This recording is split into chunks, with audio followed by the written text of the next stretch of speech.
Hello everyone! My name is Maui and welcome back to my channel. Today ang pag-uusapan natin ay tungkol sa getting a hobby. Okay guys, alam nyo ba na maganda talaga magkaroon ng hobby? Okay, so una sa lahat, meron kang sense of identity.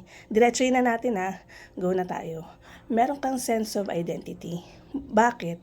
Kasi kapag meron kang hobby, ibig sabihin, parang may sense of worth ka sa sarili mo, na nasasatisfy mo yung sarili mo.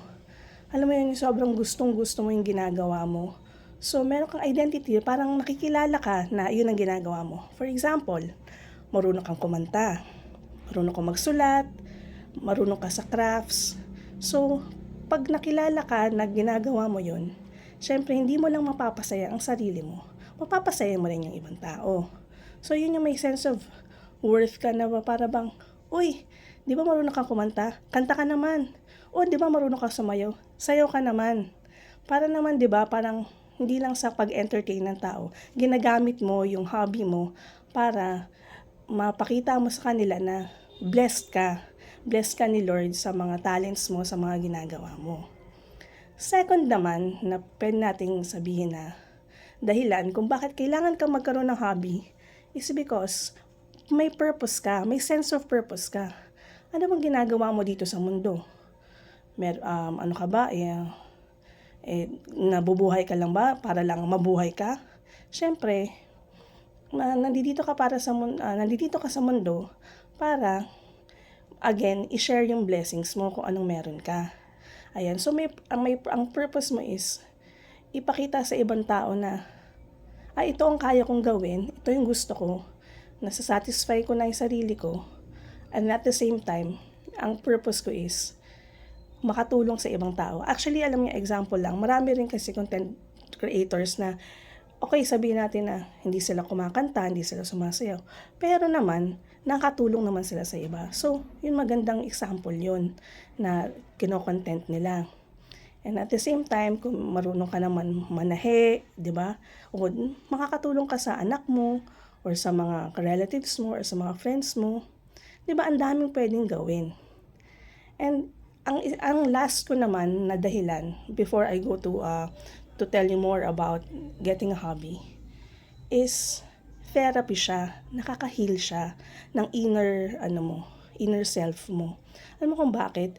Kasi yung mga ginagawa mo, ay, kunyari, for example lang depressed ka or nalulungkot ka.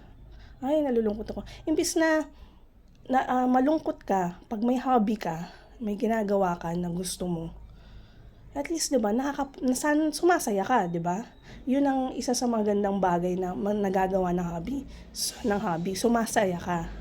At nahihil yung sarili mo. And at the same time, alam mo yun, yung parang pakiramdam mo na, ay, salamat, masaya ako today, at ipinagpapasalamat natin yun sa Diyos. So, ang kwento ko ngayon is about my experience, because a lot of what I do is based naman from experience. I'm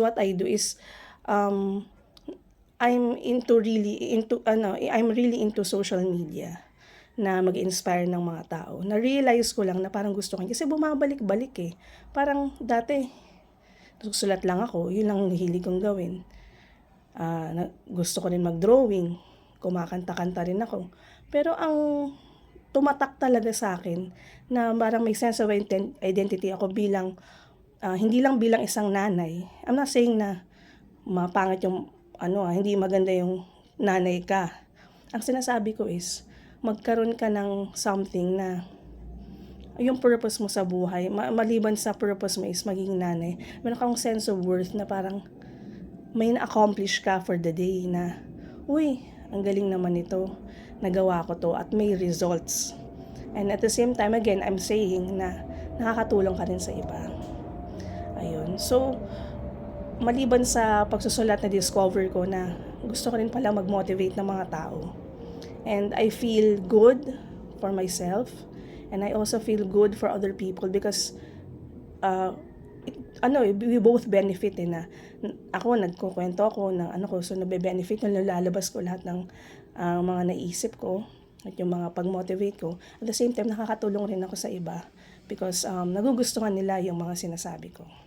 And that's yung feeling of fulfillment for myself. And also, I also, maliban sa YouTube channel ko, I also have my Facebook page, which recently na parang pinag-join ko na since pareho lang naman na ginagawa ko, which is to, lagi ko nila sinasabi na live to inspire. Yun ang ginagawa ko na parang mabubuhay ako para mag-inspire ng tao with my story and how I go about it things. So, yun lang guys. So, pag get a hobby guys, kahit anong hobby yan na maganda, talaga nakakatulong sa sarili nyo at sa ibang tao. Get a hobby because may sense of identity ka.